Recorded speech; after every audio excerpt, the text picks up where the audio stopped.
afternoon, Mikel. Afternoon. Could we start with any team news you've got first of all for tomorrow? Not much. Okay, thanks for that. How is Declan Rice? Will he be available? He's fine. We will make the decision now whether he's available or not. And Zinchenko and Calafiori, you said they've been close before, but they haven't quite made the squad. Are they? No, Alex and Ray will still be out of the squad for tomorrow. Okay. You've made wholesale changes for this competition in the previous two rounds. Will that continue tomorrow, do you think? We will decide that in the morning in relation to how the squad is, with the relevance of the match and where we are in the quarterfinals, so it becomes a very important match. So we'll decide what is the best team to win it. You mentioned how important the game is. It's coming up to 5 years now that you've been in charge of Arsenal this week. You turned them into title challengers, but it's only that one trophy in your first season. Does this competition and where you are now with the home time, the quarter-final, represent a big chance for silverware? On the Charity Shield as well twice, no? So it's three. Yeah. Three. We need more. We want more and we want the big ones, that's for sure. A lot's been made, Mikel, I know you've been asked this question over and over in the past couple of weeks about set pieces and open play. If there are any issues as far as you're concerned, do you feel you can remedy them with the squad you've got? Or do you feel maybe the January window represents an opportunity to do something? I fully trust the squad and our players and the amount of situations and things that we generate in the match, how little we concede. I fully trust my players. Just one final one from me. Crystal Palace looked like a different proposition from earlier on this season. What kind of game are you expecting against them tomorrow? Very tough always when you look at the last results and the approach that they have, the quality of the individuals that they have, how they are coached as well. It's always really tough. It's another layer of difficulty, especially when you play a team twice in 4 days. So we have prepared for that. Thank you. Thank you. Thanks, Amish. Guys, Ian from TalkSport. Hi, Mikel. How are you? Very good, thank you. It's a trophy for the League Cup this year that some teams, I think, need to win, like Spurs and Man United and maybe Newcastle. Some teams like Palace and Brentford want to win. Where do you put Arsenal? The need to win or just want to win?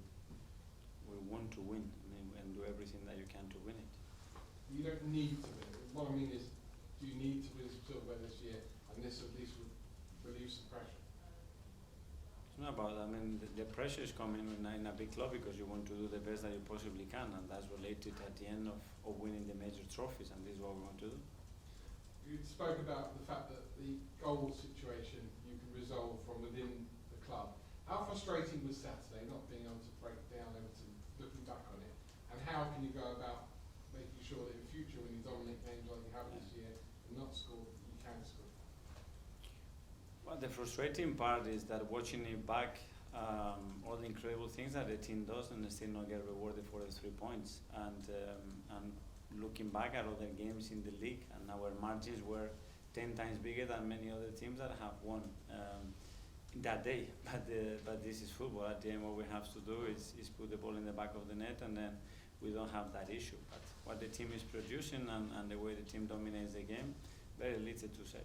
But do you see why people say there's an over-reliance on either Gabriel or Saliba scoring or Bukayo Saka? Because outside of that, you're not getting many goals from other people you have in the past.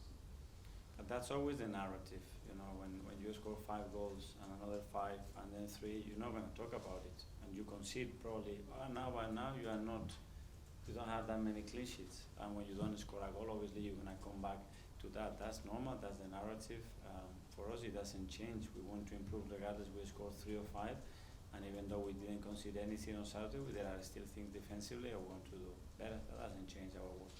And finally, with team selection, how much do you have to balance the fact that tomorrow this is a knockout, this is all on one night, compared with the really busy Christmas and New Year schedule, which is literally around the corner now? We have managed the squad in the best possible way to make sure that everybody's fit and available, feel parts of it, and is ready when the team needs it. So if we have to make changes, I'm sure the boys that they come in, they will have that, and others that they're going to have to play as well because of the numbers. George, BBC. Mikel, I just wondered, everything's going on at the moment. What's the sort of stats telling you about how Arsenal are performing? There's certain ones where you look, you're scoring less goals than last season, but you create less chances, but then you haven't had Odegaard, you scored 5 at West Ham. So just how do you assess, and you're talking about the narrative, about how you feel the team's performing at the moment?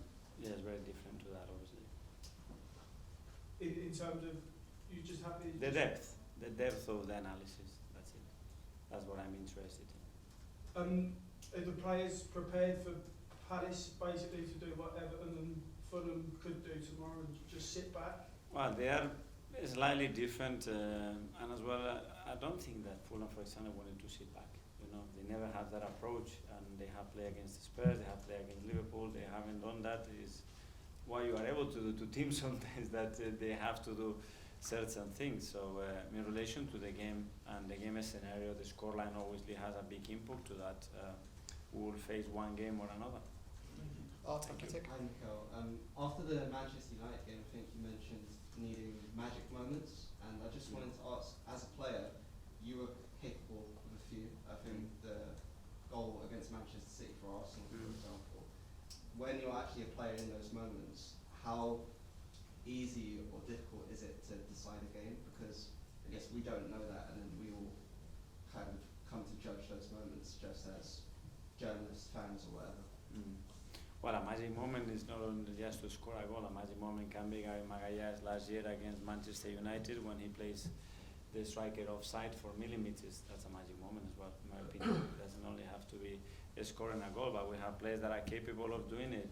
Doing it every 3 days, that's when you become a world-class player, a player that wins games with individual action, and we are trying to develop our players to have more of that, because that will be another source of winning games. How much of that is a mental thing? A lot, I think a lot. And actually making it happen and believe that it can happen again, and then creating the fear in the opposition that a player or two can deliver that. Because a player can become easy to say predictable. I know what he's going to do. Actually stopping what he's going to do, that's something else. Carlisle Football London. Hi, Mikel. Just on the topic of mental focus and those kind of things, just how big can winning a trophy like this, the Carabao Cup? Because externally we maybe dismiss it a bit as the fourth trophy in England and not considered as big as the others, but can it create a snowball effect for your team going forward into the business end of this season, do you think? I think so. I fully believe in that. The fact that you are winning, you get into the next round, next competition, it creates something different around the team. That's why these kind of games are really, really important. Because obviously you came from Manchester City where Pep took these competitions really seriously. Is that something you learned from there? Yes, because it keeps everybody in their toes. Everybody's willing to play those games, those competitions, and if you are able to win it, you know, it generates momentum, belief, and you are ready. And the team is always engaged every 3 days to try to achieve after the bigger ones. Just on the topic of the January window as well as it's coming up, I know last year maybe you weren't able to be as active because of restrictions and regulations, and in the summer there were also the impact of that. But if Arsenal wanted to go out and make a big signing that you felt would really help the squad if that opportunity came up, are you in a position where you can do that this winter? Well, I think it would depend, you know, what player it is, the value of that player, if there is any other movements in the squad or not. So very difficult to answer. James, ESPN. Hi, Mikel. Just on Kai's point about the League Cup sort of being a stepping stone. It's obviously Pep's first trophy. Jose Mourinho used it as well. It was his first trophy at Chelsea, went on to win the Premier League. Do you feel it can have that kind of, is that a pathway that still applies, you think, that you win a League Cup and it can go on to bigger things for a squad? I think it's really helpful. Again, I think it brings belief, trust, positive energy. Touching a cup and being in a semi-final, beating somebody in the final, it generates that energy, you know, and it creates, I think, the right path to go and do something else, especially because of the timing and where the competition is played in this country. It gets that momentum going, I think, yeah. And just finally for me, your 5-year anniversary of getting the job is Friday. Will you mark it in any way? Will you have a glass of wine? I don't drink wine, but yeah, it will be a special day. Obviously, 5 years in this job, and especially in the size of the club that we are, it's a big thing. So very grateful.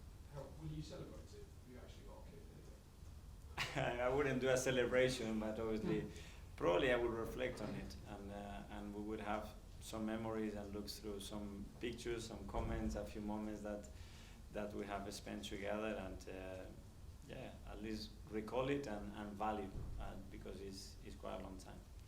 Okay, last couple in the live section. Phil from PA. Hi, Mikel. A section of the supporters seemed a bit angry or frustrated with the draw against Everton. Do you think that was maybe a bit over the top, given that Arsenal were third in the league, third in the Champions League, or Sorry, I missed the first part. a lot of or some of the supporters were quite angry or frustrated after the draw?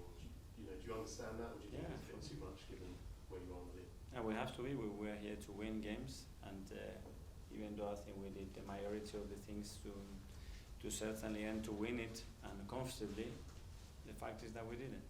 And can I just ask you about Raheem? I know you spoke about him the other day, but he didn't come on against Everton. Is there any particular reason why? No.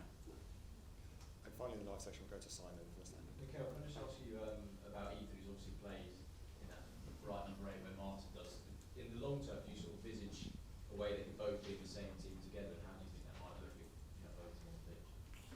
Yeah, obviously, depending who are they surrounded with, and depending which position Ethan can play. As a right attacking midfielder, he can be as a left attacking midfielder, he can play as a right winger. There is another position that I think he can develop into in a few years' time. So there are options, yeah. Can you tell us that other position? 9. What are the qualities that you liked him as a number? I know he did a bit in the And he's got the goal in front of him, and he just looks at the goal. You know, he has a tremendous ability to put the ball in the back of the net. Okay, guys, that finishes the live. We'll go into 10:30 tomorrow.